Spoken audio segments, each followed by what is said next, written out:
ഇവിടെ വളരെ വ്യാപകമായിട്ട് ചിത്രകീടത്തിൻ്റെ ആക്രമണം കണ്ടപ്പോൾ അതിന് വേണ്ടിയിട്ടാണ് വേപ്പെണ്ണ സ്പ്രേ വാങ്ങിച്ചത്.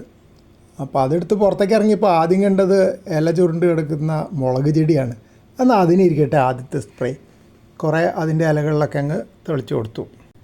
പിന്നെ കണ്ടത് ചിത്രകീടത്തിൻ്റെ ആക്രമണമുള്ള തക്കാളി ചെടി. അതിൻ്റെ കുറേ ഇലകൾക്കുണ്ട്. അപ്പോൾ പതുക്കെ പതുക്കെ കേടുള്ള ഇലകൾ, ആ വരച്ച പോലെ കാണുന്നില്ലേ, ചിത്രം വരച്ച പോലെ, ആ ഇലകളൊക്കെ പതുക്കെ ഇങ്ങനെ കട്ട് ചെയ്ത് കളയാണ്. കുറേ ഇലകൾക്കുണ്ട്. അപ്പോൾ കുറേ ഇലകൾ തീർന്നു പോകും.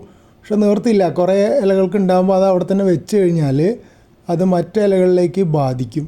അപ്പോൾ അതുകൊണ്ട് പറയുന്നത് എന്താ വെച്ചാൽ അതാദ്യം നുള്ളി കളയണം.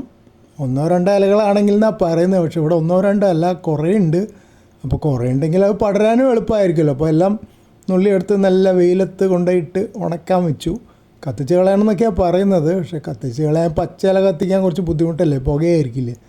അപ്പോൾ അതുകൊണ്ട് കത്തിച്ച് കളയണതിന് പകരം നല്ല വെയിലത്തിട്ട് ഉണക്കി.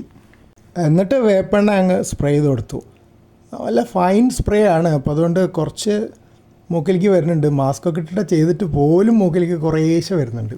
ഒരുപക്ഷെ N95 മാസ്ക് ഇപ്പോൾ കിട്ടുന്നത് അത്ര ടൈറ്റ് അല്ലാത്തതുകൊണ്ടായിരിക്കാം. നല്ല ടൈറ്റുള്ള മാസ്ക് ഇട്ട് കഴിഞ്ഞാൽ കൂടുതൽ നേരം ഉപയോഗിക്കാനും പറ്റില്ല. കാരണം മുഖത്തൊക്കെ ഇങ്ങനെ അടയാളം വരും. അപ്പോൾ അതുകൊണ്ട് സാധാരണ N95 ഞാൻ ഉപയോഗിക്കാറ്.